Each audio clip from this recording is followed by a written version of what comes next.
Assalamu alaikum. Dear students, my name is Wahidullah and I am chemistry lecturer here at Kurtuba School and Colleges.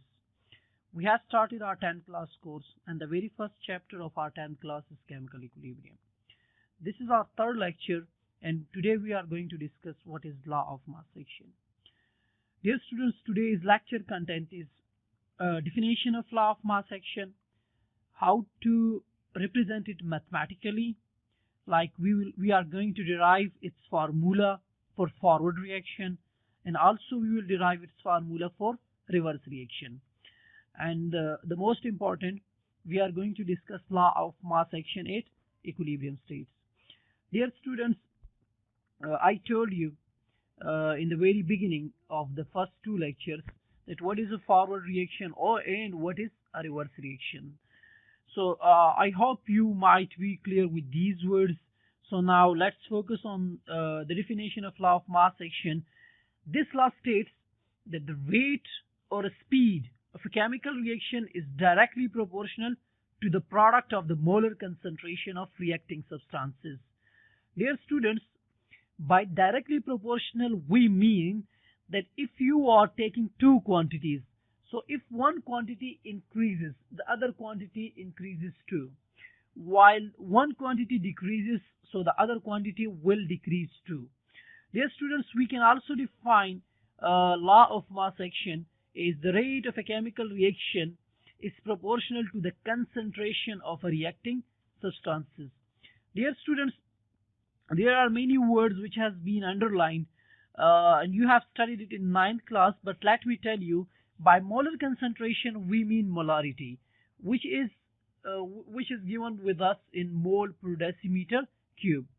I mean that the unit of a molar concentration is mole per decimeter cube. And second highlighted word is concentration. By concentration, we mean quantity. As molarity tells us about the quantity, so here molar concentration or concentration both are same words or they give us same meanings. So let me recall it again that molar concentration is also called molarity, and molarity is equal to moles per decimeter cube of a solution. Molar concentration of a reacting substances is denoted by or given by moles per decimeter cube. Dear students, we are going to discuss more about law of mass action or molar concentration. Molar concentration is also called as active masses, and it is represented by square bracket. As you can see, the bracket is in square, so we will represent the molar concentration of any reacting species in a square bracket. Now it's time to explain its mathematical representation or how we are going to represent it mathematically. So dear students, consider a general reaction in which two reactants A plus B or A and B react and they give us product C and D. Similarly, like as you people can see that this reaction is reversible.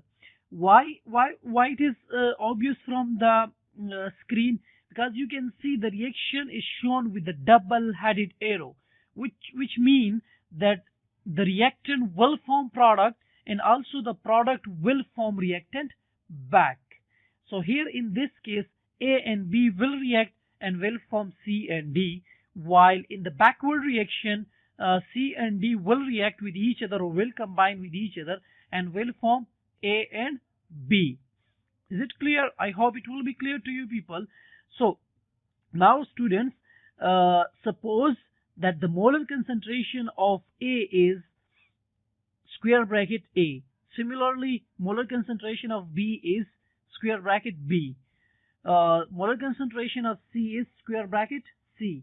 Molar concentration of D is square bracket D. Dear students, let me tell you again, molar concentration can also be termed as active masses.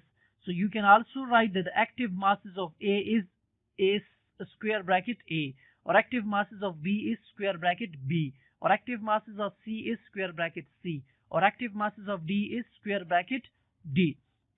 Dear students, now according to the definition of law of mass action, which states that the rate or speed of a chemical reaction is directly proportional to the product of the molar concentration of reacting substances.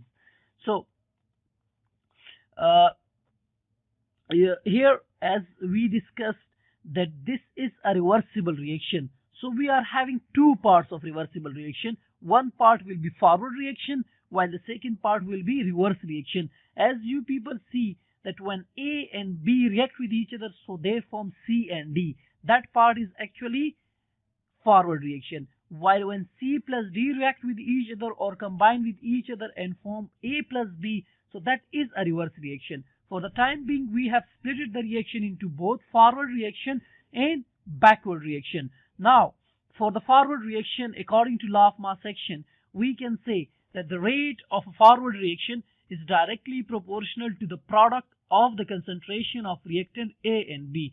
Dear students, let me tell you, here the word product tells us about multiply. It does not tell us about those substances which were formed as a result of combination of two substances. So, dear student, here product mean multiply. So, mathematically, we can say that the rate of a forward reaction is directly proportional to the concentration of A and multiply with the concentration of B. Dear students, the proportionality sign has been written over here, which means that if one quantity is increasing, the other quantity will increase too. If one quantity is decreasing, the other quantity will decrease too. Dear students, it has been simplified is RF is directly proportional to the concentration of A and the concentration of B. Students, R mean rate or speed of a chemical reaction, and RF mean rate of a forward reaction. Substituting the proportionality sign with the equality sign, so we put Kf. Kf is actually a rate constant for forward reaction. Similarly, students, as you people have noticed that this was a reversible reaction, and that reaction was consist of two parts. One was forward reaction, one was reverse reaction, or we can say backward reaction. We derived the mathematical formula for forward reaction. Now it's time to tell you about the backward reaction or reverse reaction.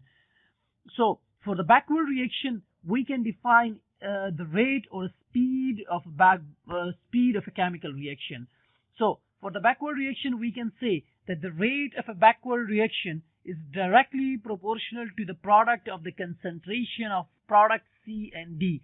Here, the first product means multiply, while the second product, which has been written behind C and D, it means the resultant compounds or resultant substances which we obtained after a reaction.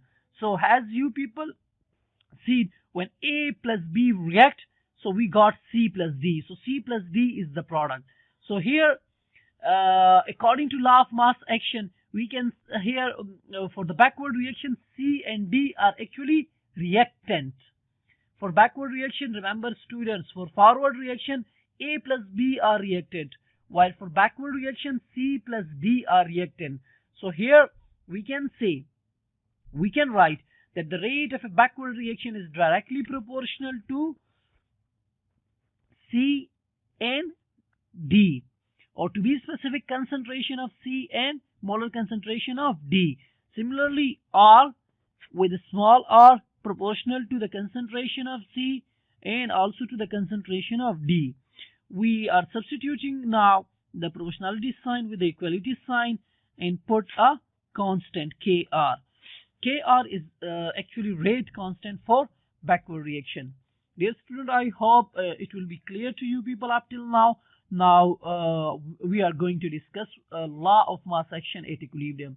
As I discussed in the very first lecture, that equilibrium state is a state at which the rate of a forward reaction becomes equal to the rate of a reverse reaction. So mathematically we can write rate of a forward reaction equals to rate of a reverse reaction, or RF equal to RR. RF is actually rate of forward reaction, while capital R with a small r means rate of reverse reaction.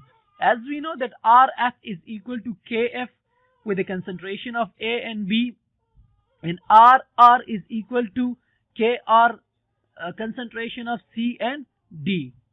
So here we are replacing Rf with Kf concentration of A and B, and Krr with the concentration with Kr and concentration of C and D. Dear students, it is obvious from the above equation that the rate of a chemical reaction is proportional to the molar concentration of reactant. Dear students, let me recall it that the molar concentration means molarity, which you people have studied in 9th class, but molarity is equal to number of moles dissolved per liter of solution or per decimeter cube of solution. The unit of molarity is mole per decimeter cube. I hope it will be clear to you people, and we are going to discuss some new topics inshallah soon in our lecture 4. So stay home, stay safe, and thank you so much for your time.